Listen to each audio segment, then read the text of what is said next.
మనం ఎవరితో ఉన్నాం, ఎలాంటి వ్యక్తులతో ఉన్నాం అనే దాని మీద మన మనసు, మన వ్యక్తిత్వం, మన జీవితం ఆధారపడి ఉంటుంది. ఈ వీడియోని స్కిప్ చేయకుండా చివరి వరకు చూడండి. లైఫ్ లో ఎప్పుడైనా ఎదగాలి అనుకున్నప్పుడు ఎదిగే మనుషులతో ఫ్రెండ్షిప్ చేయండి, ఎదిగే మనుషులతో సహవాసం చేయండి. వద్దు అనుకున్నప్పుడు ఎంటర్టైన్మెంట్ మైండ్స్ తో ఫ్రెండ్షిప్ చేయండి. ఎప్పుడు కూడా రెండు రకాల బ్రెయిన్స్ ఉంటాయి. మనిషి చాలా వైజ్ గా చూస్ చేసుకోవాలి. మనం ఎప్పుడైనా ఒక బ్యాచ్ లో కలిసినప్పుడు ఒకడు ఎప్పుడు మందు తాగుదాం, ఎంజాయ్ చేద్దాం, బయట తిరుగుదాం అంటాడు. వాడితో కలిస్తే మన సమయం, మన జీవితం రెండు వృధా అయిపోతాయి. అయినా కూడా నీకు కూడా ఎంటర్టైన్మెంట్ నచ్చితే ఎంటర్టైన్మెంట్ వైపు వెళ్ళిపో, ఇంకా అది మీ ఇద్దరు ఇష్టం. కాదు నేను ఎదగాలి, జీవితంలో ఏదైనా సాధించాలనుకుంటే మాత్రం ఎంటర్టైన్మెంట్ మైండ్ మానేసి ఎంటర్ప్రెన్యూర్ మైండ్ ఒకటి ఉంటుంది. ఎంటర్ప్రెన్యూర్ మైండ్ వైపు వెళ్ళాలని నీ డెసిషన్. సో ఈ గ్రోత్ మైండ్స్ కొంతమంది చూడండి, ఎప్పుడు కూడా అరే మనం ఆ పని చేద్దాం, ఈ పని చేద్దాం, ఫలానా బిజినెస్ పెడదాం, ఫలానా చేద్దాం, ఫలానా ఎదుగుదాం. ఎథికల్ గా దొంగల్లాగా తప్పులు చేసేవాళ్ళు కాదు, తప్పులు చేసే వాళ్ళతో తిరగండి.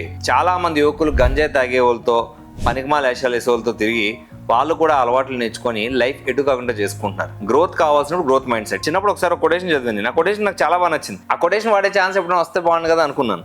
చాలా ఎర్లీగా 20 years ఏజ్కి నేను వాడేసాను ఆ కొటేషన్.